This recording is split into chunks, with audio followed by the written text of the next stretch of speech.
नमस्कार दोस्तों, आप सबको नवरात्रि की हार्दिक बधाई। नवरात्रि आप सबके लिए मंगलमय हो, सबकी मनोकामनाएं पूर्ण हो।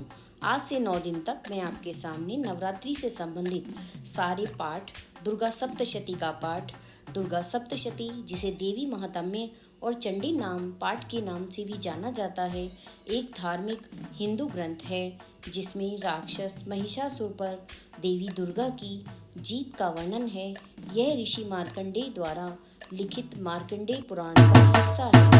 इस पाठ में सप्तशत यानी 700 श्लोक हैं और इस कारण पूरी रचना को दुर्गा सप्तशती के नाम से जाना जाता है।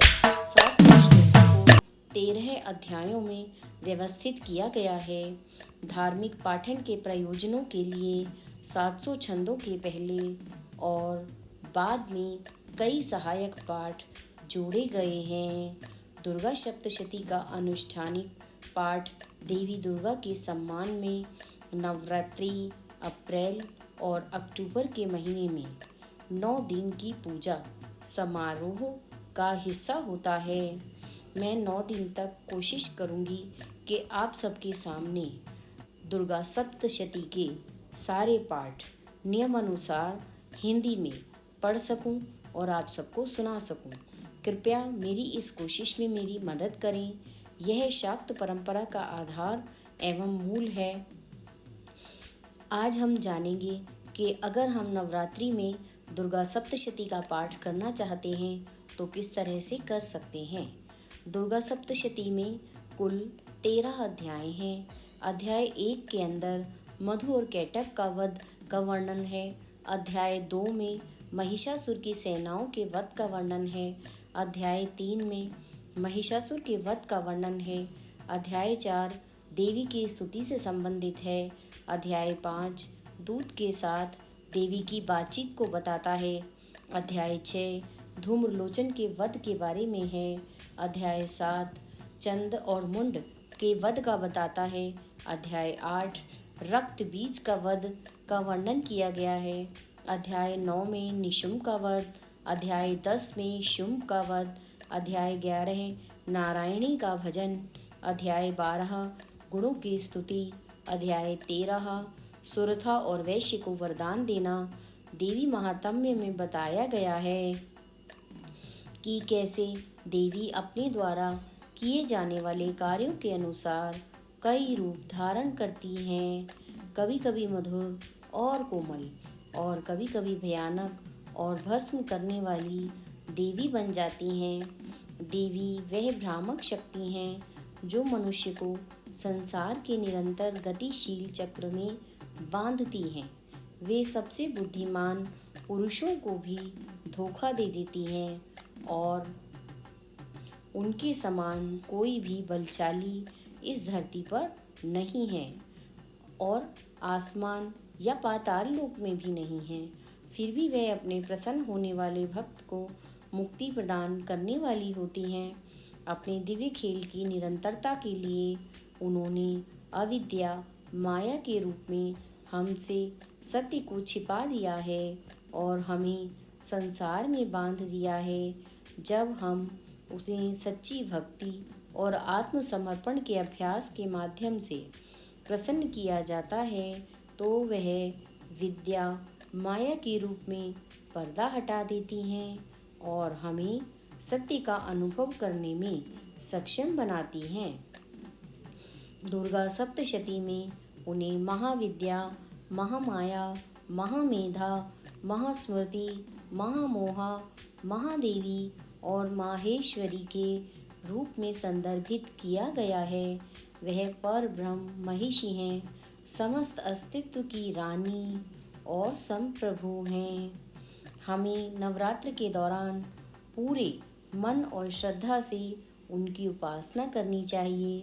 उनकी करुणा साधक में अभीप्सा, साधक में साधना, सिद्ध में सिद्धि का रूप ले लेती है।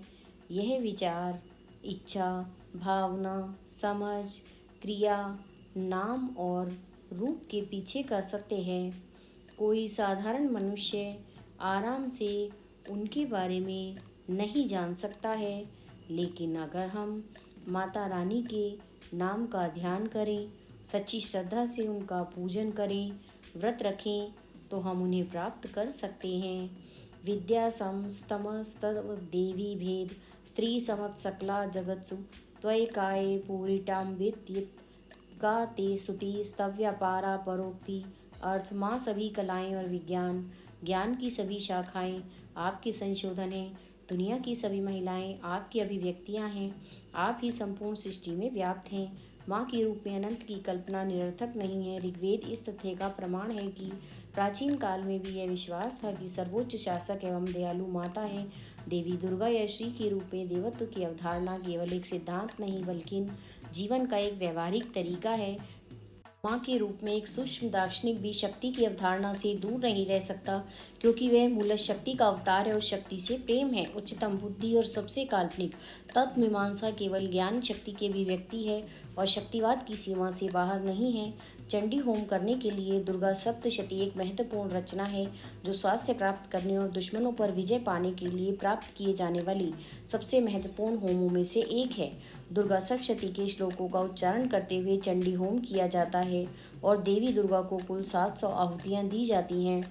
दुर्गा सप्तशती पाठ विधि सुबह स्नान करने और अपनी दैनिक पूजा और अन्य अनुष्ठानों को पूरा करने के बाद मनुष्य को उत्तर या पूर्व की ओर मुख करके एक आसन पर बैठना चाहिए और एकाग्रता और भक्ति की स्थिति पैदा करने का प्रयास करना चाहिए।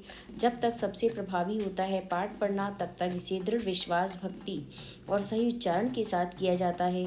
पढ़ते समय व्यक्ति को बात करने, सोने, छींकने, जमाई लेने या थूकने की कोशिश नहीं करनी चाहिए, बल्कि देवी के साथ उसके रूप पर पूरी एकाग्रता से पढ़ना चाहिए और उसे आकर्षित करता है। किसी भी अध्याय को बीच में नहीं रोकना चाहिए।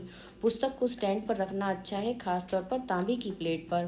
प्रत्येक अध्याय के आरंभ में और अंत में घंटी बजाई जा सकती है। पाठ शुरू करने से पहले उस उद्देश्य की पुष्टि करें जिसके लिए आप इसे कर रहे हैं। दुर्गा सप्तशती के पाठ के लिए नवरात्रि एक आदर्श अवधि है। हालांकि अन्य महीनों में मंगलवार, शुक्रवार, शनिवार को पढ़ना शुरू करने के लिए सप्ताह के शुभ दिन माने जाते हैं। कैलेंडर के आदर्श दिन अष्टमी, नवमी और चतुर्दशी सप्तशती को प्रतिदिन पढ़ा जा सकता है और अध्यायों के विभाजन के अनुसार 7 दिनों में पूरा किया जा सकता है। पहला दिन पहला अध्याय, दूसरा दिन दूसरा और तीसरा अध्याय, तीसरा दिन चौथा अध्याय, चौथा दिन 5वां, छठा, 7वां और 8वां अध्याय, 5वां दिन 9वां और 10वां अध्याय, छठा दिन 11वें, 7वें दिन 12वां और 13वां अध्याय। यह पारंपरिक नियम है। ऐसा माना जाता है कि सप्तशती का पाठ जिस भी संकल्प के साथ किया जाएगा वह अवश्य ही पूरा होगा। इसलिए आप पूरी श्रद्धा से इस बार सप्तशती का पाठ करने की कोशिश करें। इसके अलावा चूंकि शक्ति सभी इच्छा और क्रिया का आधार है, कोई भी शक्ति के दायरे से बाहर नहीं रह सकता है। एक व्यक्ति केवल शक्ति है और इसलिए शक्ति की पूजा के माध्यम से व्यक्ति सब कुछ पा सकता है। पढ़ना निम्न क्रम में होना चाहिए। देवी सूक्तम, देवी कवचम, अर्गला स्तोत्रम, कीलकम, रात्रि सूक्तम, देवी महात्म्य, फिर क्षमा प्रार्थना। देवी सूक्तम के 8 छंद महर्षि अंबारिन की बेटी वाग द्वारा रचित थे और ऋग्वेद के 10वें मंडल 10वें अनुवाक और 125वें सूक्त से हैं। ये श्लोक वाग द्वारा महसूस किए गए सत्य को व्यक्त करते हैं, जो खुद को ब्रह्म शक्ति के रूप में पहचानती है और खुद को 11 रुद्र, 8 वसु, 12 आदित्य और सभी देवों के रूप में व्यक्त करती है और वह पूरी दुनिया का स्रोत, आधार और समर्थन है। देवी कवचम 61 श्लोकों से युक्त देवम मार्कंडेय पुराण में है। यह कवच पाठक के शरीर की सभी अंगों की और कठिनाइयों से रक्षा करते हैं। शरीर के प्रत्येक अंग का उल्लेख किया जा रहा है। अर्गला स्तोत्रम, यहाँ ऋषि मार्कंडेय अपने शिष्यों को 27 प्रेरक दोहों में देवी की महानता के बारे में बताते हैं। उनका सभी पहलुओं और नाम से वर्णन किया गया और प्रत्येक श्लोक के अंत में देवी से भौतिक समृद्धि, शारीरिक स्वास्थ्य और प्रसिद्धि और विजय के लिए प्रार्थना की जाती है। कीलकम, यहाँ भी ऋषि मार्कंडेय अपने शिष्यों को 16 श्लोकों में देवी का महात्म्य पाठ करते समय भक्त के सामने आने वाली बाधाओं को दूर करने के तरीके और साधन बनाते हैं। आध्यात्मिक सद्भाव और मन की शांति तथा सभी कार्यों में सफलता मिलती है। रात्रि सूक्तम, यहाँ के 8 श्लोक ऋग्वेद से लिए गए हैं। देवी को ओमकारा के में प्रकट होने वाले ब्रह्मांड के सर्वव्यापी सर्वोच्च भगवान के रूप में वर्णित किया गया और रात्रि का अर्थ है वह जो हमारी प्रार्थनाओं को पूरा करती है। देवी महात्म्य के पाठ को 3 भागों में विभाजित किया गया है। प्रथमा प्रथम, मध्यमा मध्यम, उत्तरा अंतिम। पहला अध्याय महाकाली की महिमा का वर्णन करता है। दूसरा, तीसरा, चौथा अध्याय महालक्ष्मी की महिमा बताते हैं और 5वें से 13वें अंतिम 9 अध्याय महासरस्वती की महिमा करते हैं। क्षमा प्रार्थना, यह देवी से पाठ के दौरान या अन्यथा हुई किसी भी त्रुटि के लिए क्षमा मांगने वाली अंतिम प्रार्थना है। दोस्तों, इस नवरात्रों में मेरी यह प्रार्थना रहेगी कि मैं दुर्गा सप्तशती के प्रत्येक दिन के पाठ को आप तक पहुंचा सकूं।